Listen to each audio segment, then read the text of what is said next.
অসম চৰকাৰৰ এখন flagship scheme মহিলা উদ্যমিতা আঁচনি। এই আঁচনিখনৰ জৰিয়তে অসমৰ 30 লাখ মহিলাই প্ৰথম পৰ্যায়ত 10,000 টকা, দ্বিতীয় পৰ্যায়ত 25,000 টকা, তৃতীয় পৰ্যায়ত 50,000 টকা লাভ কৰাৰ বাবে যোগ্য বুলি বিবেচিত হ'ব। প্ৰথম 10,000 টকা বেংকৰ লগত সম্পৰ্ক নাই, সম্পূৰ্ণভাৱে 100% চৰকাৰে আগবঢ়াইছে। আৰু এই আঁচনি আজি আমি বিহালী সমষ্টিত আনুষ্ঠানিকভাৱে মুকলি কৰিছোঁ। বিহালী সমষ্টিৰ 23,000 মহিলাই এই আঁচনিৰ ধন আজি চেক যোগে লাভ কৰিব। আমি অসমৰ প্ৰত্যেকটো সমষ্টিতে একোখনকৈ সভা কৰি এই চেক আমি বিতৰণ কৰিম।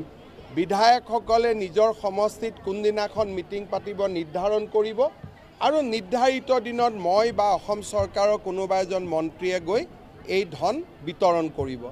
বিহালী সমষ্টিৰ নিৰ্বাচনৰ সময়ত মই ৰাইজক প্ৰতিশ্ৰুতি দিছিলোঁ যে বিহালীৰ পৰাই এই আঁচনিটোৰ আৰম্ভণি কৰিম।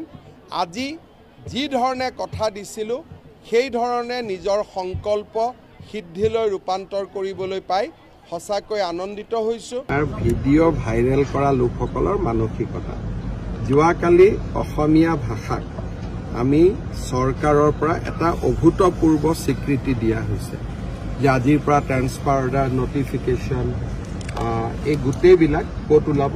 অসমীয়াত ওলাব। এতিয়া আপোনালোকৰ টিভি চেনেলবিলাকৰ কাৰণে সেইটো নিউজ সৰু, ইটো নিউজ ডাঙৰ। গতিকে এতিয়া মই ভাবোঁ যে এই মানসিকতাটোৰ লগতেই মই যুঁজি আছোঁ যোৱা 5 বছৰ। এটা পজিটিভ নিউজ আছিলে, সেই পজিটিভ নিউজটো দিলীপ শইকীয়ায়ো ফেচবুকত দিছিলে, ময়ো টুইট কৰিলোঁ। পজিটিভ নিউজটোতো আপোনালোকেতো ক'তো নেদেখুৱালে। এনে অসমীয়া ভাষাত যদি ক'ৰবাত বিহাৰী মানুহ এটাই কিবা এটা কৰে আপোনালোকে তাল ফাল লগাই দিয়ে, হয়নে? ক'ৰবাত যদি বঙালী মানুহ এজনে কিবা এটা শব্দ কয় আপোনালোকে এনেকৈ গগনভেদী আক্ৰমণ কৰে যেন এনেকুৱা লাগে যেন আপোনালোক একেবাৰে অসমীয়া প্ৰেমী। কিন্তু কালি যেতিয়া আমি ক'লোঁ যে অসমীয়া ভাষাক প্ৰত্যেক পৰ্যায়তে চৰকাৰে লোৱা হ'ব, আপোনালোকেতো নিউজেই নবনালে। তাৰমানে আপোনালোকৰ মানসিকতাৰ দিশ ক'ত নেতিবাচক কথা আছে বিচাৰি ফুৰিব লাগে। আগজোতিজপুৰ মেডিকেল কলেজ তাৰ নিৰ্মাণ আমাৰ হিচাপত আগষ্টৰ 15 তাৰিখৰ ভিতৰত সম্পূৰ্ণ হ'ব লাগে, যাতে আমাৰ ইয়াত নতুন মেডিকেল কলেজখন আৰম্ভ হ'ব পাৰে।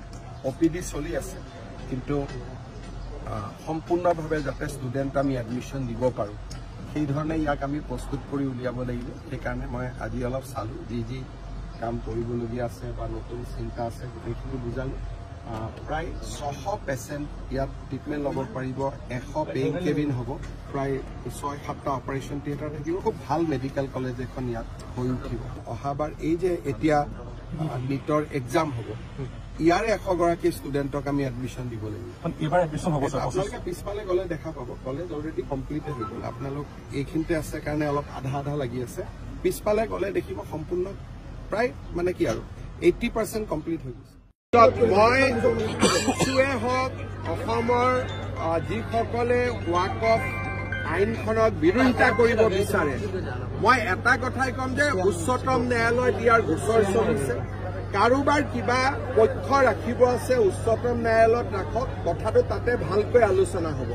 অসমৰ ৰাস্তাত যদি কোনোবাই নামে, ৱাকফক সমৰ্থন কৰা মানুহো ৰাস্তাত নামি যাব, তেতিয়াতো কাজিয়া পেচালে হ'ব। আমি অসমত কাজিয়া পেচাল নিবিচাৰোঁ। আমচুক মই ক'ম যে ভাই আপোনালোকে বিৰোধিতা কৰিলে সমৰ্থন কৰা মানুহোতো আছে, গতিকে আমাক সংঘাত নালাগে। আমি ইয়াত ভাতৃত্বমূলকভাৱে সকলো চলি থাকিব লাগে, অসমখন আগুৱাই লৈ যাব লাগে। সেইকাৰণে ভাল আৰু বেয়া আমি তাৰ পাৰ্থক্যটো বুজি পাব লাগে। কোনোবাই ৱাকফক বিৰোধিতা কৰিছে, মোৰ ক'বলগীয়া নাই, সুপ্ৰিম কোৰ্টত যাওক। সমৰ্থন কৰিছে তেওঁ সুপ্ৰিম কোৰ্টত যাওক। যেনেকৈ ৱাকফ আইনক আমি সমৰ্থন কৰিছোঁ, যোৱাকালি সমৰ্থনত আমি সুপ্ৰিম কোৰ্টত গৈছোঁ।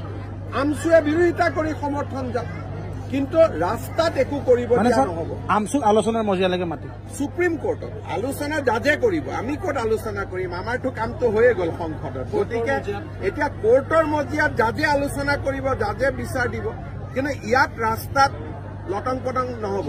সেইটো কথা একদম আমি মানি ল'ব লাগিব। ঠিক আছে।